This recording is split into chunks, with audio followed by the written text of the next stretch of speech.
ఓం నమో వెంకటేశాయ. శ్రీ వెంకటేశ్వర స్వామి దర్శనం. తిరుమల అనేది ప్రాచీన ప్రసిద్ధ పుణ్యక్షేత్రం. మహావిష్ణువు కాళియుగంలో శ్రీనివాస అవతారం తీసుకున్నాడు.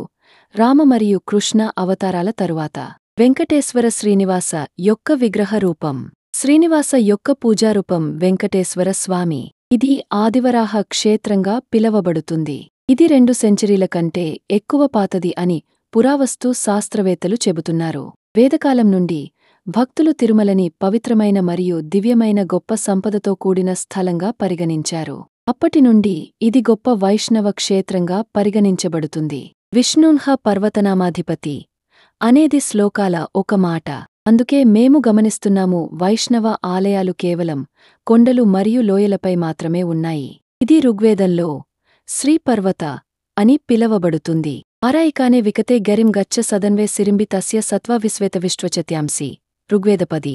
ఈ శ్లోకానికి అర్థం ఏమిటంటే, మీరు పేదవాడైనా, మీరు అంతర్గత మరియు బాహ్య దృశ్యాలను కోల్పోతున్నారా, మీరు పాపం నుండి విముక్తి పొందాలని ఆశిస్తే శ్రీపర్వతానికి వెళ్లి అక్కడ శ్రీ వెంకటేశ్వరుని ప్రార్థించండి భక్తులతో కలిసి. వేదం చెబుతుంది, మీరు పురుషార్థం పొందడానికి ఆసక్తి మరియు ఆందోళన కలిగి ఉంటే, అంటే ధర్మం, అర్థం, కామం మరియు భక్తులచే అందించిన బహుమతులను పంచుకోవడానికి వాగ్దానం చేయబడింది.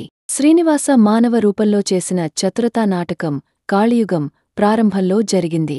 అప్పుడు శ్రీనివాస వరాహస్వామికి 2 వరాలు ఇచ్చాడు. 1. మొదటగా భక్తులు పుష్కరిణిలో స్నానం చేసిన తరువాత వరాహస్వామిని సందర్శిస్తారు మరియు తరువాత మాత్రమే శ్రీ వెంకటేశ్వర స్వామి ఆనంద నిలయాన్ని దర్శించుకుంటారు. ఇది మొదటి వరం.